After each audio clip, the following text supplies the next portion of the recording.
Abra sua Bíblia na primeira carta do apóstolo Pedro, por favor.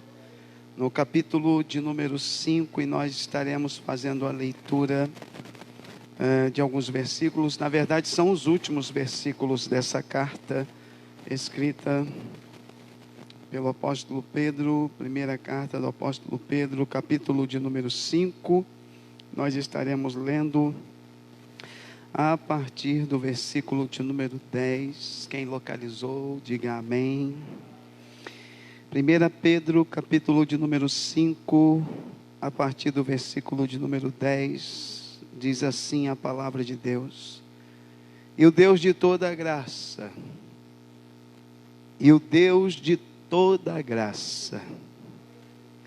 que em Cristo Jesus vos chamou à sua eterna glória, depois de haverdes padecido um pouco, Ele mesmo vos aperfeiçoará, confirmará, fortificará e fortalecerá. Aleluia! A Ele seja a glória e o poderio para todos sempre. Amém.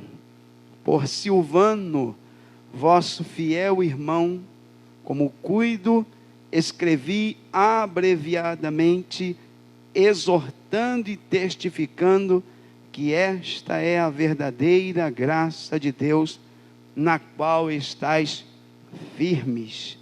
A vossa coeleita em Babilônia vos saúda, e meu filho Marcos. Saudai-vos uns aos outros com ósculos de caridade. Paz seja com todos vós que estáis em Cristo Jesus. Amém. Senhor, uma vez mais, nessa noite, queremos te louvar por esta palavra, por este texto que nós acabamos de ler, e pedimos a iluminação, a instrução, a capacidade, que vem do céu, que vem do alto, que não é produzida pelo intelecto humano, mas produzida pela ação do Teu Espírito Santo. Ilumina nosso entendimento, abre o nosso entendimento para que a gente entenda a Tua palavra, e os nossos ouvidos estejam sensíveis, Senhor, e o nosso coração quebrantado, para receber a Tua palavra, em nome de Jesus. Amém. Se assente. Eu até coloquei um título nesse estudo de hoje, e quem quiser anotar, anote aí, e eu coloquei: o que esperar de Deus em tempos difíceis? O que esperar de Deus em tempos difíceis? Vocês sabem, eu tenho falado constantemente com vocês, com relação à carta de Pedro, que Pedro ele está escrevendo, e isso é fundamental para entender o que Deus deseja falar conosco. Pedro, ao escrever esta carta, ele escreve para um povo que está ameaçado, perseguindo, afligido, angustiado. Eles estão enfrentando perseguição de todos os lados, por parte dos judeus, por parte do Império Romano. Alguns dos seus parentes já foram queimados vivos. Outros foram serrados, decapitados, lançados em algumas arenas para ser devorado principalmente por leões. Perderam pessoas queridas, gente que eles amavam. Os seus bens foram confiscados, ou seja, perderam o seu patrimônio, casas perderam, e tiveram que fugir de sua terra natal para tentar escapar com vida. É para esse grupo de pessoas que estão passando por um momento crítico que Pedro escreve. Pedro tem a preocupação de escrever aos que estão dispersos pela Ásia, por várias regiões daquele mundo do Império Romano daquela época. E Pedro, ele escreve sob inspiração do Espírito Santo. É o Espírito de Deus que está dando a Pedro as palavras. É o Espírito de Deus que está orientando a Pedro o que Pedro deve escrever. E eu fico imaginando, eu queria que você pensasse comigo, você que veio aqui, o que dizer a um povo que está passando por isso? O que dizer a um povo que perdeu o seu ente querido? O que dizer a alguém que perdeu o seu trabalho? O que dizer para alguém que perdeu familiares? O que dizer para alguém que a sua vida está ameaçada, que corre o risco de vida? O que dizer para um povo que está sendo perseguido, aflito, angustiado? Que palavras podemos dizer a um povo que está passando por momentos difíceis? Mas Deus tem palavra para nós em tempos difíceis. As minhas palavras são limitadas, num tempo difícil, num momento de luto, num momento de dor, num momento em que a pessoa está de repente num estado crítico no hospital, nós nos chegamos diante dessa pessoa e as nossas palavras são pequenas, são limitadas, nós nem às vezes sabemos o que dizer, o que falar, às vezes ficamos até em silêncio, tamanha dor que a gente vê a pessoa passando, mas nós não temos palavras, mas Deus sabe o que falar e como falar em tempos difíceis. Quem pode dizer glória a Deus por isso? Então Deus tem palavras mesmo em tempos difíceis. Deus sabe como comunicar conosco, sabe o que nós precisamos ouvir, não o que queremos, mas o que necessitamos ouvir em tempos difíceis. Eu quero dizer uma coisa: Deus tem palavra para o seu povo em tempos difíceis. E o que Deus espera de nós, o que nós devemos esperar de Deus em tempos difíceis, é o que vamos ver.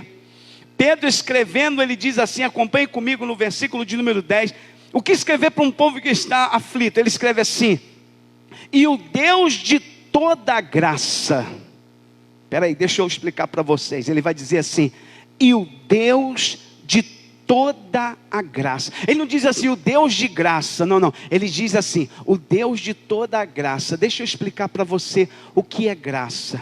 Graça é um favor divino, é algo que nós recebemos de Deus, mesmo não merecendo, mesmo não fazendo por onde, mesmo que nós não mereçamos, Deus se compadece e nos dá algum favor. É um milagre, é força, é renovo, é alegria, é paz. E aí Pedro escreve o Deus de toda graça. Por que ele escreve o Deus de toda graça? Porque Deus tem graça para nós em todas as circunstâncias. Por mais difícil que seja o momento que estejamos passando, Pedro está dizendo assim, Deus não abandona os seus. Ele tem graça para momentos difíceis, Ele dá graça para momentos alegres, momentos de festejo, momentos de ação de graça. A gente vê a graça de Deus inundando a igreja, mas nos tempos sombrios, nos tempos de perda, nos tempos de luto, nos tempos de escassez, nos tempos de enfermidade, nos tempos de crise, nos tempos de prova, Ele também tem graça, porque Ele é o Deus de toda graça. Então em todo momento da nossa vida, tem graça de Deus para nós. Quem está entendendo, diga glória a Deus aí.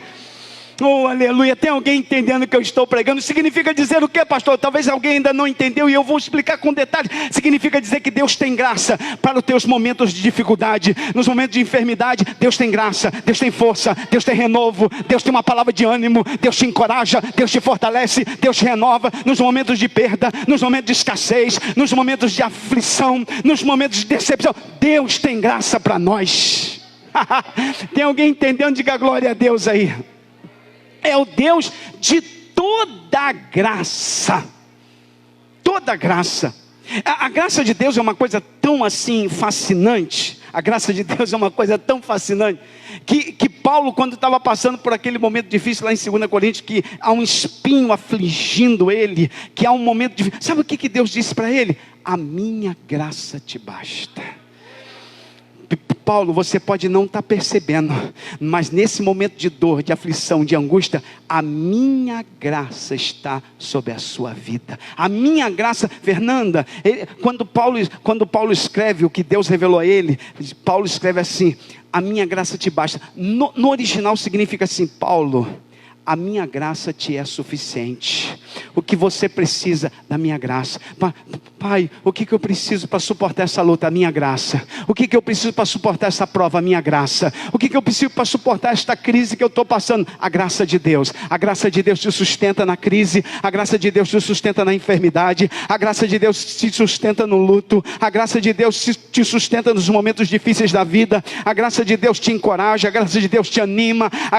É por isso que Pedro escreve e diz assim: o Deus de toda graça. O que significa isso? Que Deus tem graça para nós, nos momentos bons e nos momentos difíceis. Tem graça para quem está vivendo um dilema diferente do outro. De repente eu tenho aqui pessoas enlutadas, eu tenho pessoas enfermas, eu tenho pessoas desempregadas, cada um com um dilema diferente. O que significa isso, pastor? É que Deus tem graça para quem está enlutado, Deus tem graça para quem está enfermo, Deus tem graça para quem perdeu o emprego, Deus tem graça para quem está em crise, Deus tem graça para toda a igreja. O Deus de e nessa noite tem graça de Deus para o seu povo, para a sua igreja. Quem diga glória a Deus, diga glória a Deus aí.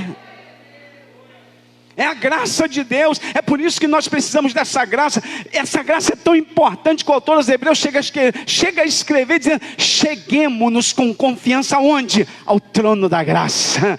Oh, aleluia, pastor, eu estou em crise, eu estou passando por uma dificuldade tão grande, eu estou sem saída, eu não sei o que fazer. O que eu preciso? Tu precisa da graça de Deus. Mas aonde encontra a graça? Você encontra quando você se aproximar dele. Aproxime-se do trono da graça, e a graça de Deus vai vir sobre a tua vida. Ore, leia a palavra, busca a Deus, e a graça de Deus vai vir para te sustentar, para te encorajar, para te animar, para te renovar, para te fortalecer. Para você não vê saída, mas a graça faz você ver saída. Você não encontra saída, mas a graça vai fazer você ver saída. Quem está me entendendo, diga glória a Deus. Isso é graça de Deus. O Deus de toda graça, que em Cristo Jesus, olha o que diz o texto, que em Cristo Jesus, acompanhe comigo, vos chamou a sua eterna glória. É interessante que Pedro faz um trocadilho com duas palavras, preste bem atenção: graça e glória. Perceberam? O Deus de toda graça, que em Cristo Jesus vos chamou a sua eterna glória. Pedro entende que primeiro vem a graça, e depois vem a glória. Que não tem glória sem graça, mas que aqueles que têm a graça vão experimentar a glória. Oh meu Deus, tem alguém entendendo o que eu estou pregando aqui? Não tem alguém entendendo o que eu estou pregando aqui? Diga glória a Deus.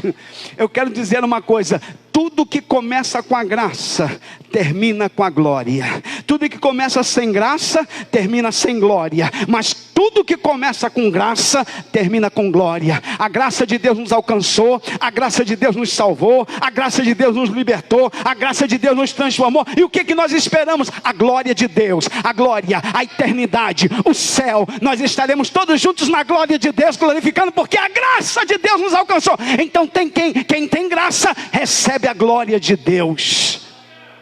Oh, aleluia, quem está me entendendo, diga glória a Deus. Alguém pode dizer: ah, pastor, eu queria ser cheio desta glória, e eu peço tanto a Deus. Mas antes de receber a glória, receba a graça. Seja cheio da graça. Deixa a graça inundar teu coração, a tua alma. Diga para Deus: Senhor, antes da glória eu quero receber a graça. Quero ser cheio da tua graça. A graça de Deus me faz viver em paz com os meus irmãos. A graça de Deus me faz suportar palavras contrárias. A graça de Deus me ajuda a vencer Satanás e os diabos, os demônios. A graça de Deus me faz triunfar no meio da tempestade. A graça de Deus me faz enfrentar as enfermidades. A graça de Deus me faz enfrentar a pandemia. A graça de Deus me faz enfrentar coronavírus. A graça de Deus me ajuda a chegar na igreja. A graça de Deus me ajuda a cultuar a Deus. A graça de Deus me faz cantar em momentos de dificuldade. E o que eu vou experimentar com isso? A glória de Deus sobre a minha vida. Levante a mão para o céu, quem está recebendo esta palavra, diga glória a Deus aí. É por isso que o salmista, eu não sei se você já leu isso, mas tem um versículo do Salmo que corrobora com essa ideia, no Salmo de número 84. Abre a sua Bíblia no Salmo de número 84. no versículo de número 11, Salmo de número 84, no versículo de número 11, eu vou mostrar para você que lá no Antigo Testamento a palavra graça e glória já estavam ligadas lá atrás. Salmo 84, versículo 11, porque o Senhor Deus é um sol e escudo, o Senhor dará graça e glória. Graça e glória. Eu quero a graça de Deus, mas eu quero também experimentar a glória de Deus. Eu quero a graça de Deus, mas também quero ver a glória de Deus. Eu quero a graça de Deus, mas quero ser cheio também da glória de Deus. E quem tem graça tem glória, quem tem graça tem glória, quem tem graça tem glória, quem tem graça tem glória. Eu só vou parar quando você der glória a Deus. Só tem glória quem tem graça tem glória, e quem não tem graça não tem glória. Oh, aleluia. Vamos voltar lá em Pedro. Ainda estou na introdução. Vamos lá. Então Pedro escrevendo dizia: o Deus de toda a graça, que em Cristo Jesus, por meio de Cristo Jesus, vos chamou à sua eterna glória. Porque começamos com a graça e terminamos com a glória. Depois, agora, para experimentarmos a glória, nós fomos salvos pela graça e vamos terminar na glória, certo? Mas nesse intervalo de tempo entre graça e glória, nós vamos padecer. Não, peraí. Pedro faz uma linha do tempo, começa com a graça, termina com a glória. E entre a graça e a glória, aí Pedro diz: vocês vão padecer um pouco. Diga para o irmão que está sabendo: vai padecer, mas pode ficar tranquilo, é um pouco. É um pouco. Não, pastor, eu padeço demais. Não, Pedro diz que o nosso padecimento é muito pequeno. Durante o período de vida que teremos entre a graça e a glória, a graça começou quando eu recebi Jesus, e a glória vai ser quando eu chegar na eternidade. Nesse ato de tempo entre graça e glória, Pedro diz: você vai padecer um pouco. Vai ter luta, vai ter aflição, vai ter perdas, fracassos, feridas vão vir. Você vai ser talvez açoitado, apedrejado. Mas ele diz: um pouco. Depois de haver padecido um pouco. Mas aí ele vai dizer uma coisa que me encoraja: que entre a graça e a glória eu vou padecer um pouco, mas durante esse período de padecimento, Deus vai trabalhar na minha vida, vai fazer algo em nossas vidas durante esse período de padecimento. Deus vai fazer alguma coisa em nós. Oh, tem gente que já está entendendo o que Pedro quer dizer, o que o Espírito de Deus está falando. Entre a graça e a glória, há um período de tempo para cada um de nós. Eu não sei qual o meu período de tempo, se é 20 anos, 30 anos, 40, 50, eu não sei quantos anos eu levarei entre a graça e a glória. Eu sei que está estabelecido um período de tempo para mim e para você, entre a graça e a glória, ou seja, quando eu me converti e quando eu vou chegar na eternidade. A graça é quando eu me converti, glória é quando eu chegar na eternidade. Mas entre a graça e a glória eu vou padecer um pouco, eu vou sofrer um pouco. Vai ter momentos que eu vou chorar, vai ter momentos que eu vou ter crise, vai ter momentos que eu vou me ferir, vou ser apedrejado, vão falar de mim, eu vou passar por lutas, enfermidades vai chegar, talvez vou perder pessoas queridas, vai ter padecimento, mas ele escreve dizendo que Deus não abandona os seus, e durante esse período de padecimento Deus vai fazer alguma coisa na nossa vida. Oh, aleluia. Tem alguém entendendo onde eu quero chegar aqui nesta noite? E o que Deus vai fazer na nossa vida, pastor, durante esse período entre a graça e a glória? Nesse período que ele chama de padecimento pequeno, ele diz que Deus vai, primeiro, durante esse período, vai nos aperfeiçoar. Meu telefone toca. Aperfeiçoar. Aí eu, como curioso, eu tenho que pesquisar, né? O que é isso? O que seria aperfeiçoar? Porque ele diz assim, ele mesmo, ele próprio, em pessoa, ele mesmo vai nos aperfeiçoar. No original, aperfeiçoar é equipar, ajustar, encaixar, moldar. Deixa eu ver se alguém entendeu. É que durante esse período de tempo em que nós padecemos até chegarmos na glória, Deus vai usando a aflição, o padecimento para nos moldar, para nos lapidar, para nos encaixar no centro da vontade dele, vai nos ajustando, ele vai trabalhando em nós no meio do padecimento, da aflição, da angústia, do luto, da dor, do pranto. O que Deus vai fazendo, pastor? Deus abandona a gente, vira as costas? Não, ele estende as mãos dele como um oleiro e vai moldando o vaso, lapidando o vaso, trabalhando no...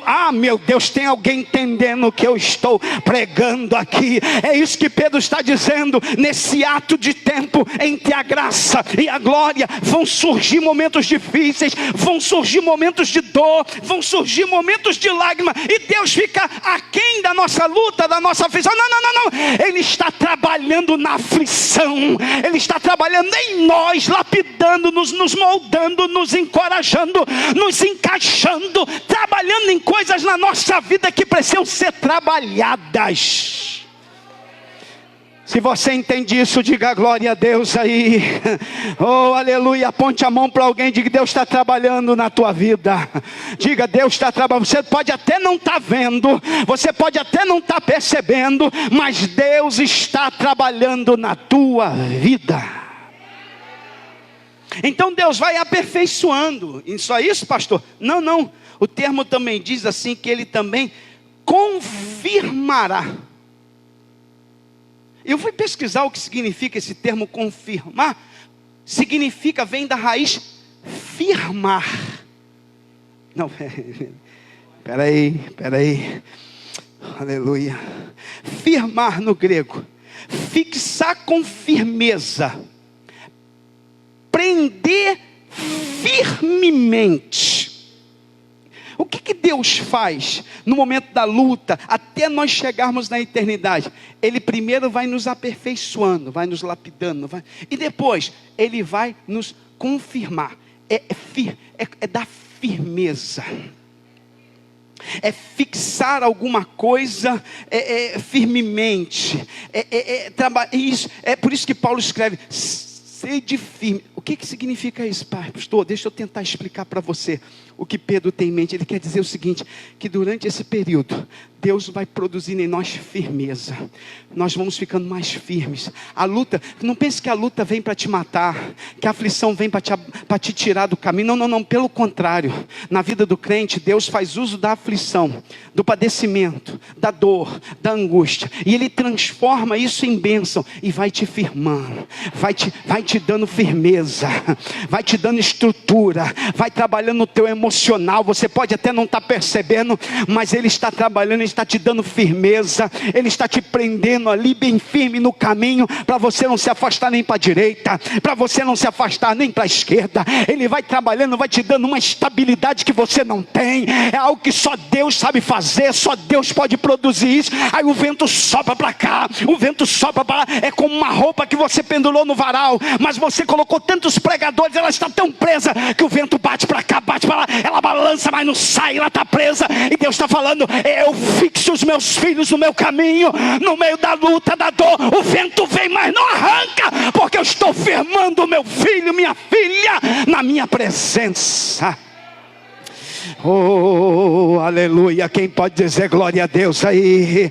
É Deus trabalhando na tua vida, é Deus trabalhando, é Deus fazendo isso em nós. Então ele diz que depois de haver padecido um pouco, Ele mesmo vos aperfeiçoará, confirmará, que é a questão da firmeza. E ele diz também que não apenas confirmará, mas também fortificará. E eu fui pesquisar no original grego o que significa esse termo fortificará. Significa assim, dar forças necessárias.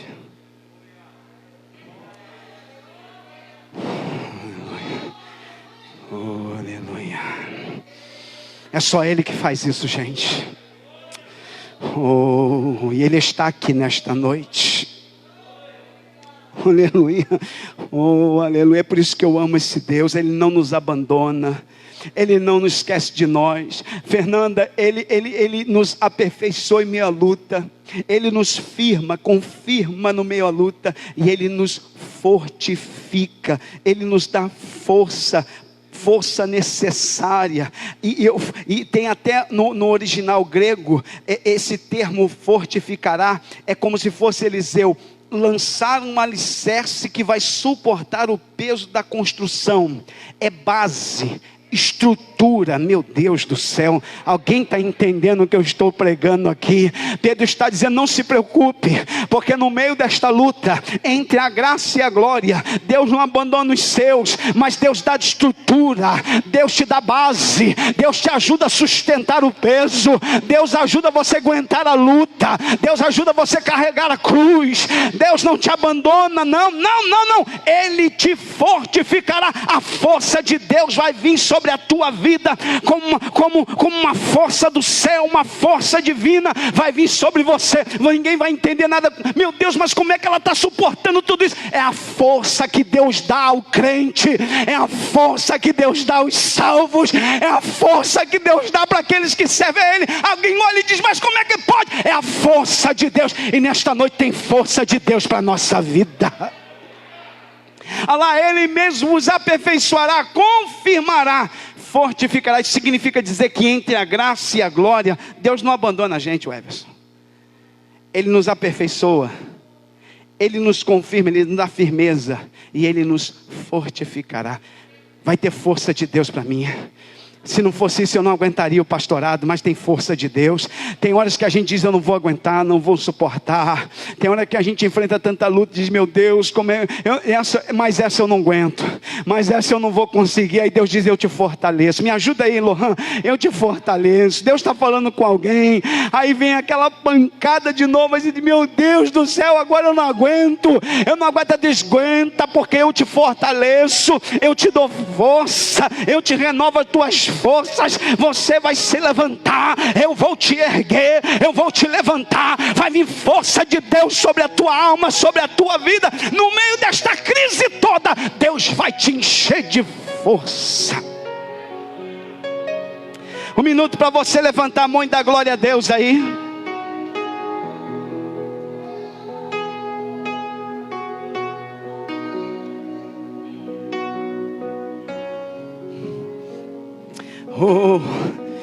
Oh, aleluia. Tem alguém recebendo esta palavra? Diga glória a Deus. Aleluia. É estrutura. E o termo seguinte, fortalecerá, é da mesma raiz, a mesma coisa. Parece que Pedro quer repetir a mesma coisa, repetindo para que eles entendam que Deus é aquele que dá base. O primeiro termo, fortificará, é mais voltado à questão da base, do alicerce, de estrutura. E o segundo termo, fortalecerá, mais voltado a essa força divina. É isso que Pedro quer dizer para os crentes, que entre a graça e a glória, nós vamos padecer. Vai vir lutas, vai vir prova, vai vir perda, vai vir aflição, vai vir lágrima, vai vir dor, vai surgir enfermidades, portas de emprego vão se fechar, as coisas vão dar errado às vezes, a gente vai chorar, vai se lamentar, vai ficar angustiado, porque a gente é humano. E aí Deus fica ausente nessa história? Não. Deus vai aperfeiçoando, Deus vai confirmando, Deus vai fortificando, Deus vai fortalecendo. E eu só vou parar quando você dá glória a Deus. Deus vai aperfeiçoando, Deus vai confirmando, Deus vai fortificando. O que significa isso, pastor? É que Deus não nos abandona na luta. Deus está conosco nos momentos difíceis. Nós podemos até não ver Deus, mas Ele está agindo em nós.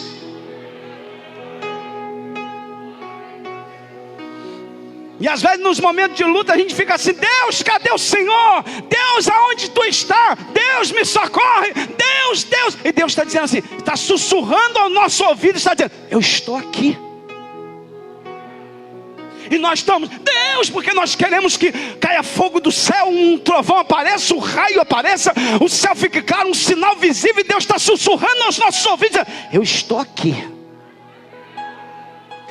estou contigo, estou trabalhando em você, estou te aperfeiçoando, estou te firmando, estou te fortificando, estou te dando base e estrutura, eu estou te fortalecendo. Sou eu que tenho mantido você de pé. Você só está de pé porque eu estou contigo. Oh, aleluia. Deus está falando com alguém que está aqui nesta noite. Deus está dizendo para alguém: você só está de pé porque eu estou contigo. Alguém está ouvindo o que eu estou pregando aqui nesta noite? Alguém está entendendo o que eu estou pregando aqui? Alguém está entendendo o que Deus está falando aqui nesta noite? Ele mesmo, não outro, não vai mandar Gabriel, não vai mandar Miguel, não vai mandar arcanjo nenhum, não vai mandar milícia de anjos. A Bíblia diz: Ele mesmo, Ele vem pessoalmente nos aperfeiçoar, confirmar, fortalecer e fortificar. Meu Deus, vale a pena você glorificar a Deus. É pessoalmente, deixa que com Ele eu trato, é meu filho. Ninguém melhor para tratar de nós do que Deus. Ninguém melhor para sarar as nossas feridas. Ele sabe o que fazer conosco nos nossos momentos de crise.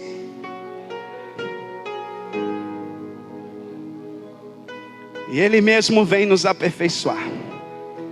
É Ele mesmo que vem nos confirmar. Firmar, confirmar é firmar, fortificar como uma fortaleza firme. O diabo diz assim: agora eu acabo com ela, acabo com ele, agora eu acabo com essa família. Aí Deus diz: não, o diabo está equivocado. É agora que ela vai sair mais forte, ela vai sair desta prova mais crente, com mais estrutura.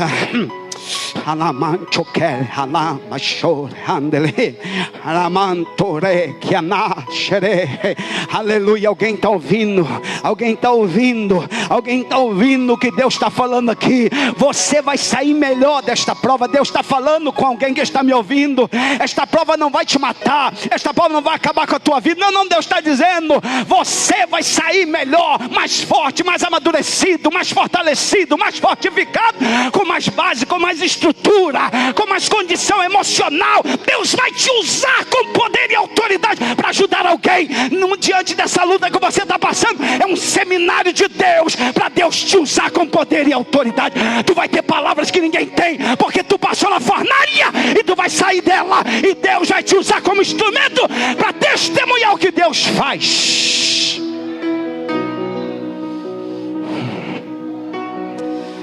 Eu estou ouvindo barulho de glória a Deus aqui nesta noite. Eu estou ouvindo barulho de glória a Deus aqui nesta noite. Deus está te dizendo: eu vou te usar. Você vai sair desta fornalha, desta cova de leões, deste momento difícil, e isso vai ser testemunho. Você vai vencer essa crise, essa perda, esse momento difícil. Você vai superar. Deus está dizendo: por quê? Porque sou eu que te aperfeiçoo, que te confirmo, que te fortifico e que te fortaleço. E eu vou repetir, porque Deus está mandando dizer: porque sou eu que te aperfeiçoo, que te confirmo, que te fortifico e te fortaleço. E Deus está mandando dizer: porque sou eu que te aperfeiçoo, que te confirmo, que te fortifico e te fortaleço. Deus está dizendo para alguém aqui nesta noite isso.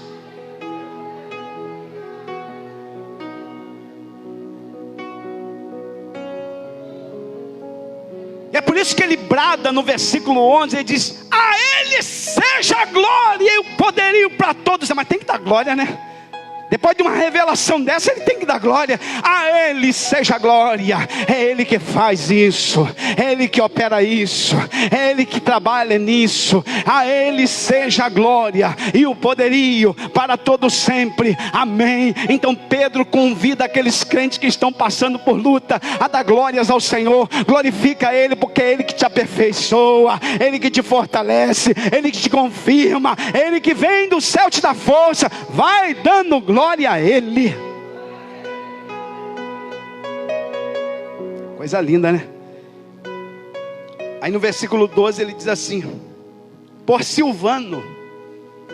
Silvano, para quem não sabe, é Silas, que também era conhecido como Silvano. Lembra de Paulo e Silas na prisão? Silvano é o Silas que apanhou com Paulo na prisão. E Silas certamente tinha uma habilidade incomum para escrever. Porque escrever naquele período não era para qualquer pessoa. A maior parte da população não sabia escrever e talvez nem ler. Para escrever tem que ser hábil. Certamente Pedro, um pescador da Galileia, não tinha muita habilidade na escrita. Poderia até escrever, mas não tinha tanta habilidade. Então Pedro está ditando essa carta. E quem está escrevendo o que Pedro está ditando? Silvano. Aí Silvano quer se despedir da igreja, porque a carta já é as considerações finais. Ele diz: por Silvano, vosso fiel irmão. É Silvano que está escrevendo. É Pedro que está ditando. Mas o mais importante, que é o Espírito que está inspirando. Oh, aleluia. Oh, glória a Deus.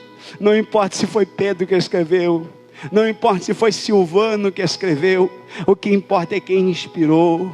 E quem inspirou foi o Espírito Santo de Deus. E Silvano escreve: por Silvano, vosso fiel irmão, como cuido, escrevi abreviadamente, exortando e testificando que esta é a verdadeira graça de Deus, na qual vocês estão firmes. Oh, aleluia, oh, aleluia. O que é isso? Pastor Pedro escreve dizendo: olha, eu estou muito feliz, eu e Silvano aqui estamos muito alegres, porque mesmo enfrentando o que vocês estão enfrentando, vocês estão firmes na presença. E sabe quem é que tem feito isso? É a graça de Deus, que tem mantido vocês na presença, mesmo com tanta luta, com tanta dor, com tanta perda, com tanta aflição. Vocês já poderiam ter se afastado, poderiam ter deixado o caminho do Senhor, poderiam ter trilhado por caminhos distintos, adorado outros deuses, mas a graça de Deus, ela é presente na vida de vocês. Eu vejo que vocês estão firmes, porque a graça de Deus é sobre vocês. Vocês estão firmes na graça de Deus. Levanta a mão para o céu quem está firme nesta graça, quem não abre mão da graça de Deus, quem aqui está cheio da graça de Deus, está dizendo: Deus, me enche desta graça, para que eu fique firme na tua presença. Tem um monte de gente desviando, tem um monte de gente se afastando, tem um monte de gente abandonando a igreja, mas tem gente cheio da graça, que continua adorando, que continua louvando, que continua cultuando, que não abre mão de Deus, que não abre mão da igreja, que não abre mão dos cultos, que não abre mão da comunhão, que não abre mão da Santa Ceia. O que é isso, pastor? É a graça de Deus, a graça de Deus, a graça de Deus, a graça. Quem está cheio da graça de Deus, levanta a mão e diga assim: eu estou cheio da graça de Deus, pastor.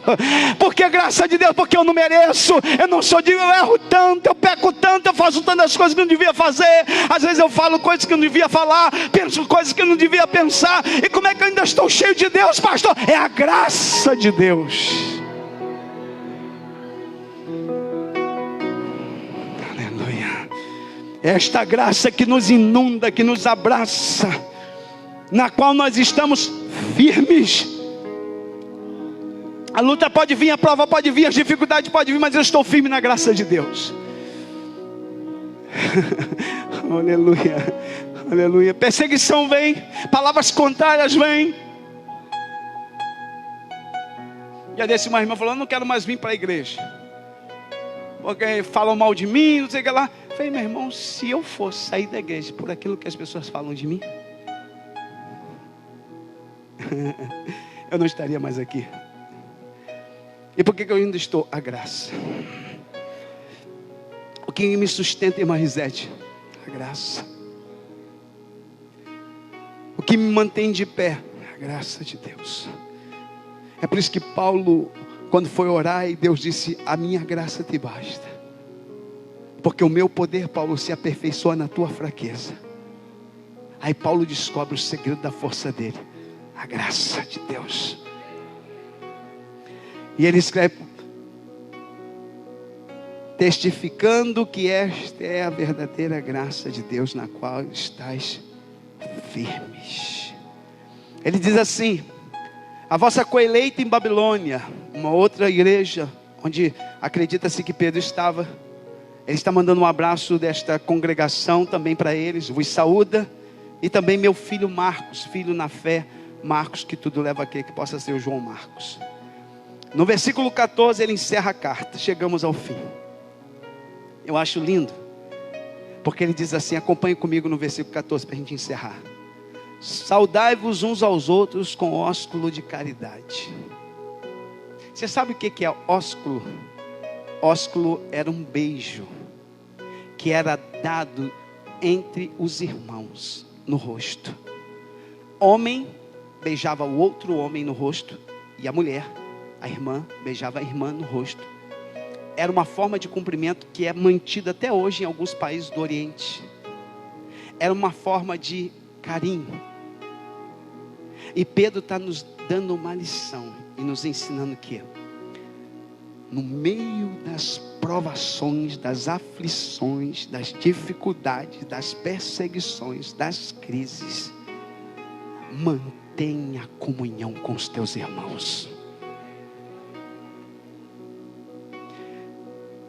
Superemos as nossas diferenças. Superemos os nossos defeitos. Deixemos de lado as coisas mesquinhas. Não é tempo para isso.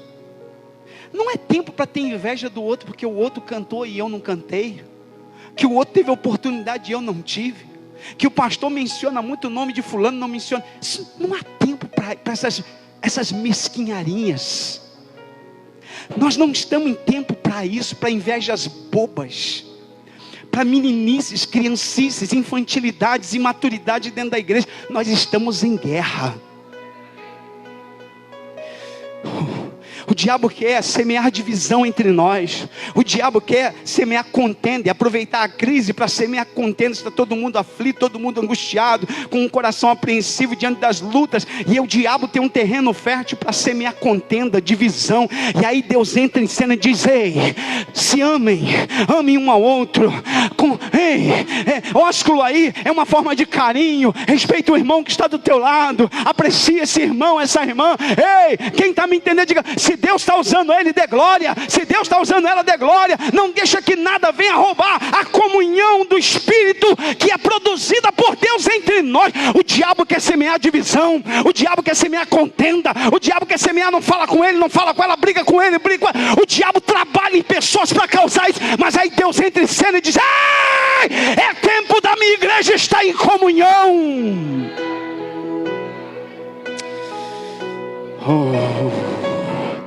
Tem alguém recebendo esta palavra profética de Deus aqui nesta noite? Ei, não vamos dar legalidade para Satanás. Não vamos dar brecha para o inimigo. Aqui não tem lugar para Satanás. Aqui não tem lugar para os demônios dele. Vamos viver em comunhão. Ó, com mão e com suave é que os irmãos vivem em comunhão. Ali Deus ordena a bênção e dá vitória.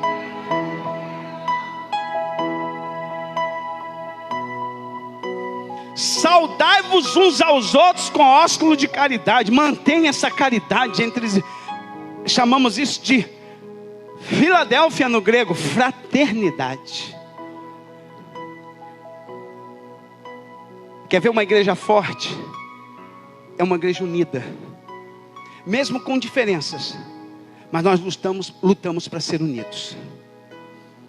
Quer ver uma igreja que resiste bem a Satanás e as artimanhas dele? É uma igreja unida,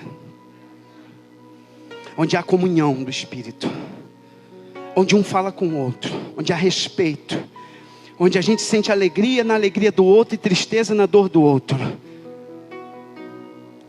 onde nós realmente somos irmãos, filhos de um mesmo Pai, pertencentes a uma mesma família, e a tua dor é a minha dor.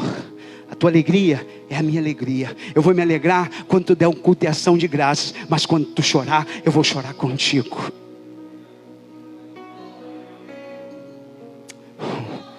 Oh, aleluia. Quem está me entendendo, diga glória a Deus. Saudai-vos uns aos outros com ósculo de caridade. Pedro parece que deseja que haja essa comunhão uns aos outros. Uns aos outros. Saudai uns aos outros. Em tempo de crise, em tempo de luta, o que Deus espera de nós? O que Deus quer que nós façamos? Vivemos em comunhão. buscamos andar em comunhão, para que a paz de Deus seja com todos nós. Sabe o que eu preciso num tempo difícil desse que nós estamos vivendo, Vanderlei? Paz de Deus. A paz que excede todo entendimento, que vem do céu. E aonde Deus gosta de manifestar mais a sua paz? No meio do seu povo.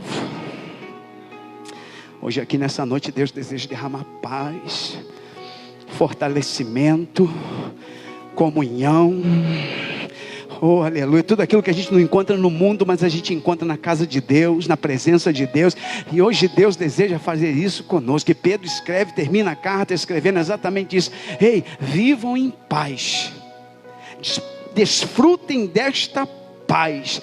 Deixa essa paz. Hoje eu quero sair daqui cheio dessa paz. Eu quero entrar na minha casa e ter paz de Deus na minha casa.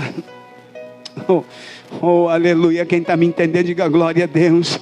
Eu quero cumprimentar meu irmão e ter paz com o meu irmão. Quem está me entendendo, diga glória a Deus. Então fica de pé, porque nós vamos orar. Orar. Quem recebeu esta palavra, diga glória a Deus.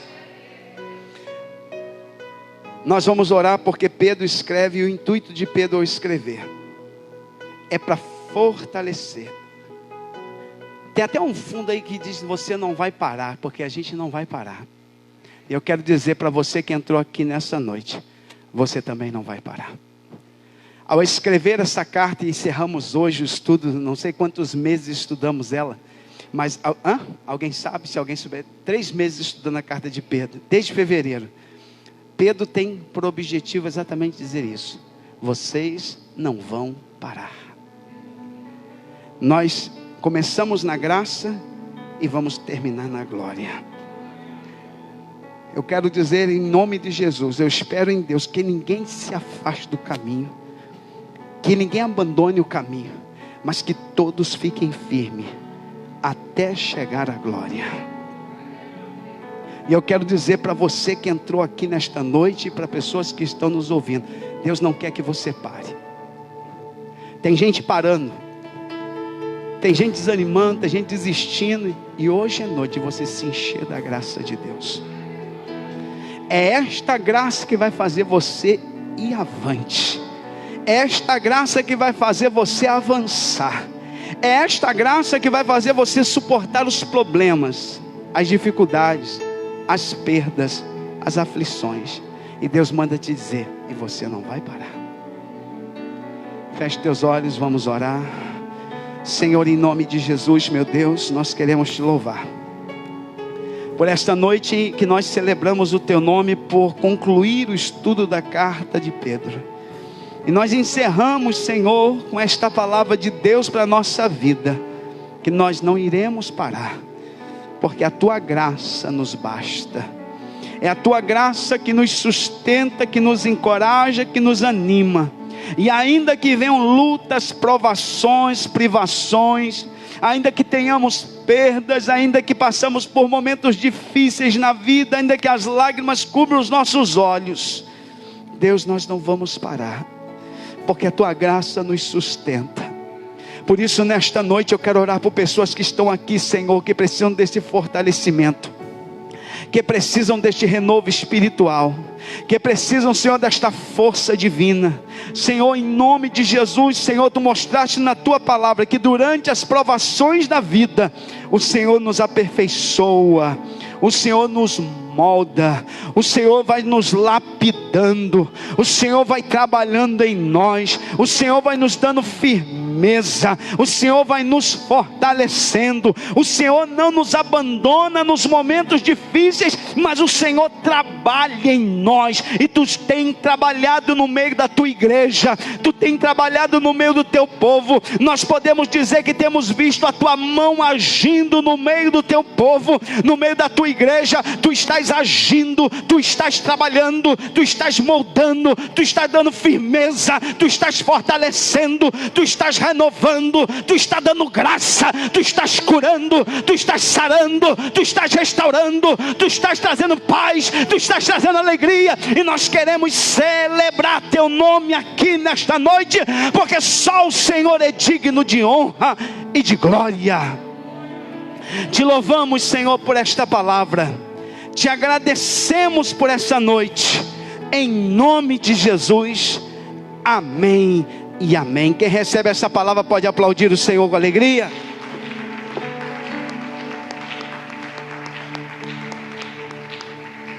Deus, quantos foram abençoados pela palavra de Deus?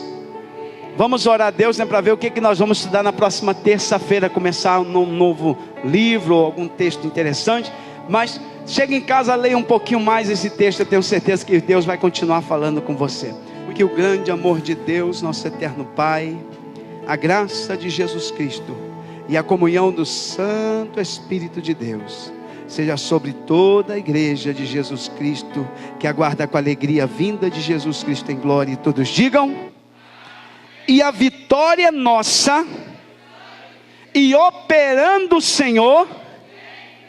Que Deus te abençoe. Uma noite muito abençoada para todos vocês. Vão na paz do Senhor.